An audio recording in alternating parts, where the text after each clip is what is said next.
Dr. Hellyer, Senior Fellow in Geopolitics, International Security, and Middle East Studies at the Royal United Services Institute for Defense and Security Studies in London. Dr. Hellyer, thank you so much for joining us today on the program.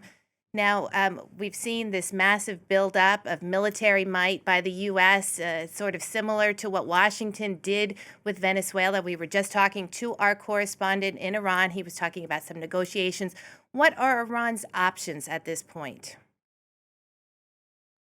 First, thank you very much. It's a pleasure to be on the program. Iran has very limited options. The fact of the matter is that what the Americans are requesting from Tehran to accede to such a deal would be incredibly threatening to the Iranian regime, because it would signal pretty much surrender to its most potent base within the country. So I think it's very difficult for the Iranians to move forward in terms of these negotiations, unless the Americans actually change the terms that they've made pretty clear time and again. So I don't expect much to come out of these negotiations at all, really. I think that it's quite likely that we will see a strike at some point. The question will be what sort of an attack this will mean, and then what the consequences are for the region. Now, Dr. Hellyer, traditionally the Arab countries and Iran have been rivals, but it appears this time they're not really welcoming the possibility of military action by the U.S. Why is that?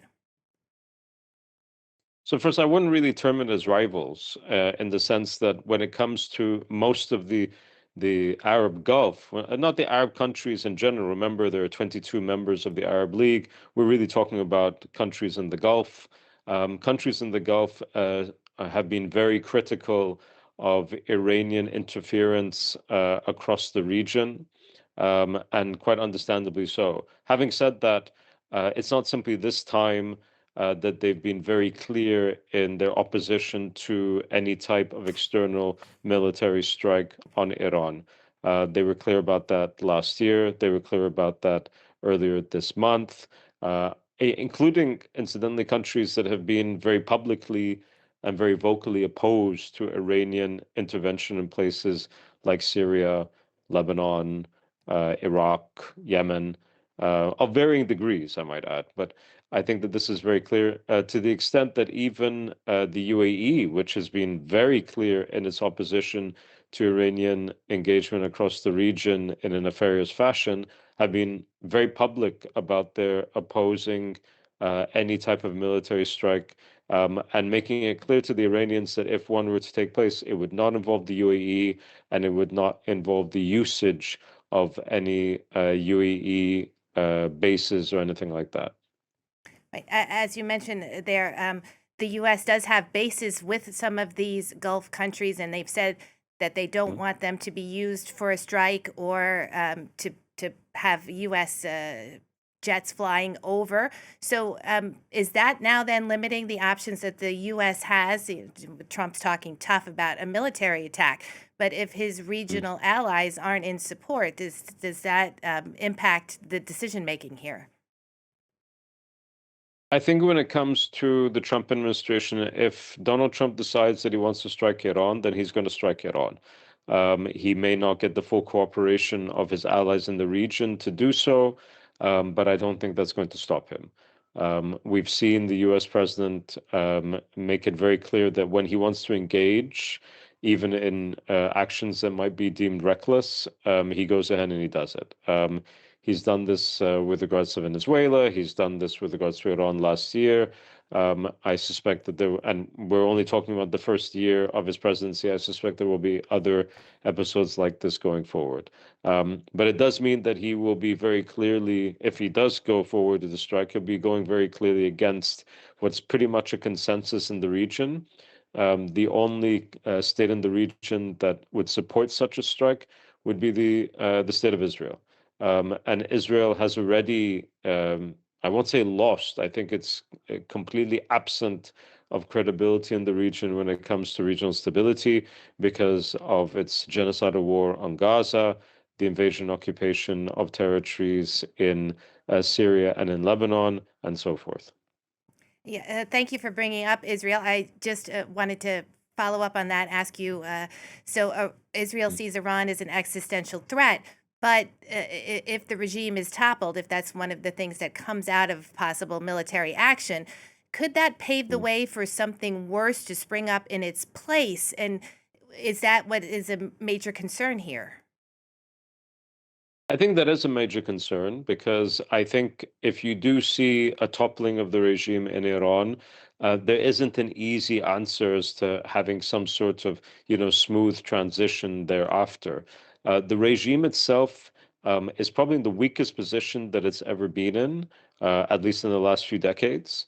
At the same time, it still has a critical mass of support. I say critical mass, I don't say majority. I don't think the majority of Iranians are supportive of this regime. But I don't think that a majority of Iranians are looking to topple it either, simply because they're concerned about what might happen next.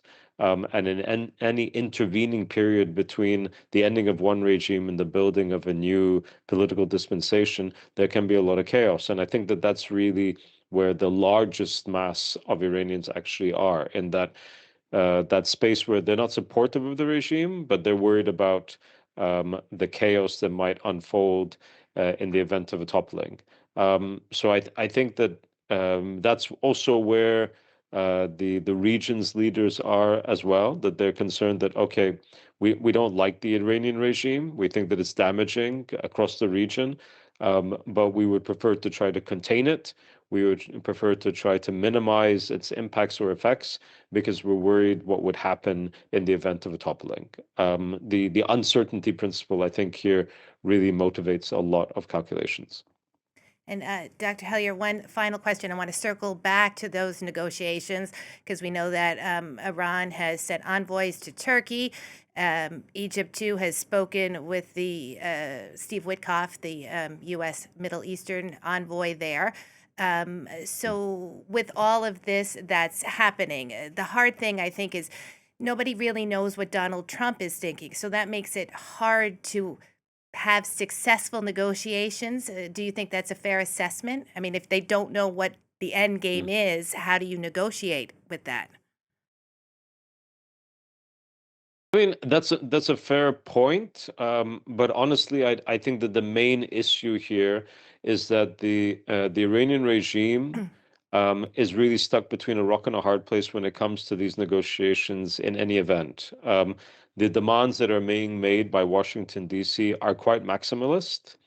The irony is that the resistance of the regime in Iran to actually fulfilling these demands, especially around enrichment, they're not really going anywhere. I mean, they haven't really done much in the way of enrichment because they can't. They simply don't have that capacity right now.